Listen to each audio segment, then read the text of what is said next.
I don't think anyone in their right mind will expect me or any future Prime Minister of Grenada, on taking the oath of office, to serve them, that I should be swearing allegiance to King Charles, his heirs and successors. I've said it even in political settings. What it is about King Charles that is superior to me, that requires me not to swear allegiance to the people of Grenada, but to him. But sovereign countries have excellent bilateral relations. That doesn't mean you have to swear allegiance to the head of a state of another foreign country. And that only happened because Grenada was a colony of the United Kingdom, right? So Grenadians didn't vote for a constitution in 1974. When we became an independent country, the constitution wasn't submitted to the public and say pass a referendum on whether you want it or not.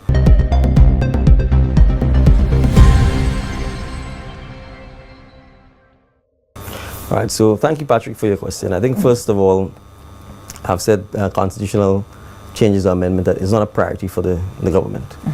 But we have to appreciate that the Constitution is a law, just like any other law. Some parts of the Constitution are what we call in law entrenched, meaning it is more difficult to change. And the most entrenched parts are those that require a referendum. It requires you to go to Parliament first to pass the bill. It requires that bill to pass by a certain majority. Usually it will be 2/3 of the voting, or in some cases even 75%, depending on the way it's crafted. And then you still go to a referendum. There are some parts of the Constitution which could simply be amended by a 2/3 majority.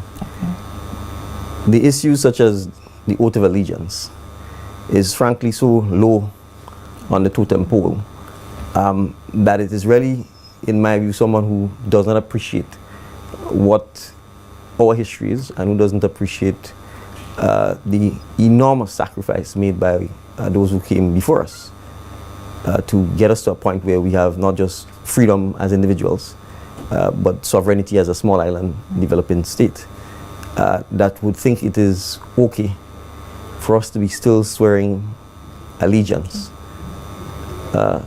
with all due respect to King Charles, his heirs and successors. And I would ask this question bluntly. Grenada is, yes, a member of the Commonwealth. We have excellent relations with the United Kingdom. We wish for those relations to continue.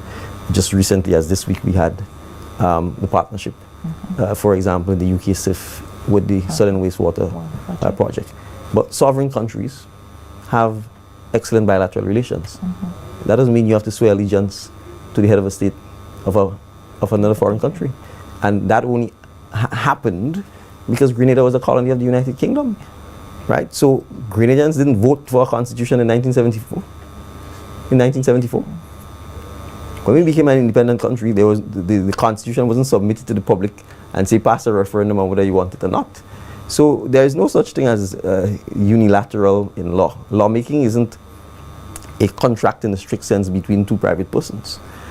Lawmaking arises from the sovereign power that the people place in their representatives via an election, a democratic process that gives you the mandate to make law.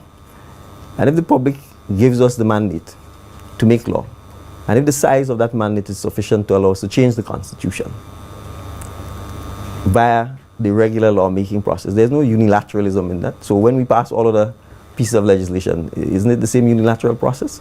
So I think this is really a red herring at best, a storm in a teacup, but more importantly, a fundamental misappreciation of what this simple amendment to the Constitution must, in my view, do. And I'm satisfied that the majority of Grenadians support this. I don't think anyone in their right mind will expect me or any future Prime Minister of Grenada, on taking the oath of office, to serve them, that I should be swearing allegiance to King Charles, his heirs and successors. I've said it even in political settings. What it is about King Charles that is superior to me, that requires me not to swear allegiance to the people of Grenada, but to him. So if Patrick and any others like him could answer that question, then we could have a debate. But until such time, I'm more than happy to swear allegiance to the people of Grenada, to the state and institutions of Grenada. And obviously, I quite like King Charles, but King Charles should be the king of the United Kingdom, and his subjects can continue swearing their allegiance to him. But there's no reason why, in my view, any Caribbean country should find themselves swearing allegiance to any king except the people. So the relationship with the UK, membership in the Commonwealth, those are bilateral issues which obviously we are happy to continue supporting. Those are issues we are confident have nothing to do with this particular issue, and that's the right of sovereign countries ultimately to change their law, to change, and this is to some extent semantics. This is protocol, but it is important nonetheless, because if we are a democratic society, the power to govern comes from the people, and to me that is who you should be swearing your allegiance to, that is who you should be swearing your faithfulness to, and you need to be reminded of that, in my view, when you are taking your oath of office to serve.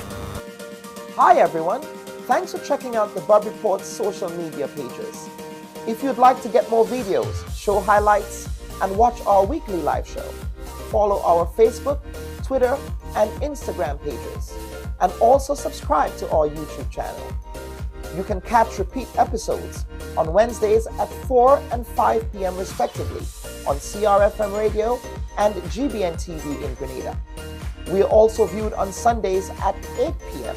on WPG 10 throughout the Caribbean. Thanks for watching.